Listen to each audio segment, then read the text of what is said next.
അത് നമ്മുടെ വ്ളോഗർ അനാമികല്ലേ? ആ അതെ അതെ അതെ. അവളെ തുണീരെ അളവൊക്കെ കുറഞ്ഞല്ലേ? അല്ല എന്താ മനസ്സിലായില്ല ചേട്ടാ, എന്നിട്ട് ഉദ്ദേശിച്ചത്?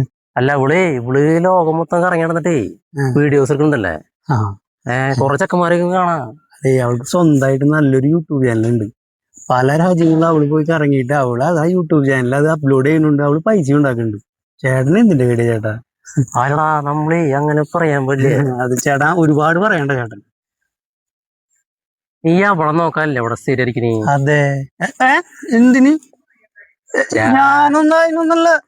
രമേശന്റെ അടുത്ത് എന്റെ കളി അല്ലല്ല. രമേശ നീ കണ്ടുപിടിക്കട്ടെ.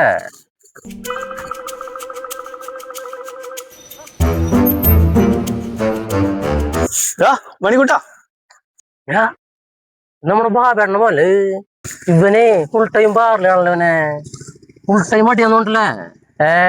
എന്റെ ചേട്ടാ 3 വർഷമായിട്ട് അവൻ ബാറിലാ ജോലി. ഈ ബാറിലല്ലാണ്ട് പിന്നെ ചേട്ടന്റെ വീട്ടിലെ 10,000 വന്നിരിക്കണേ. ഇനി മാതിരി വർത്താനം പറഞ്ഞിട്ടുണ്ടെങ്കിലോ താൻ.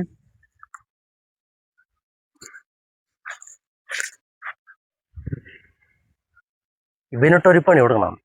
ഇന്നത്തെ കാലത്ത് ഇത്ര നല്ല പിള്ളേരെ അനുവദിക്കില്ല രമേശൻ. ചേട്ടാ വേണം ചേട്ടാ. കോയിലിനാക്കിയോ?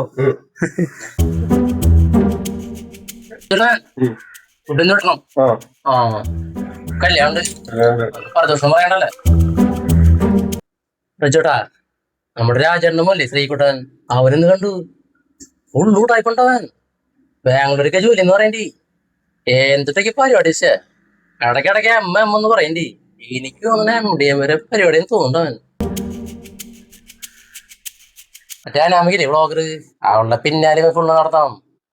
അവനുള്ള പണിയറപ്പ. രമേശനെ ആരെന്നറിയില്ല അവനെ.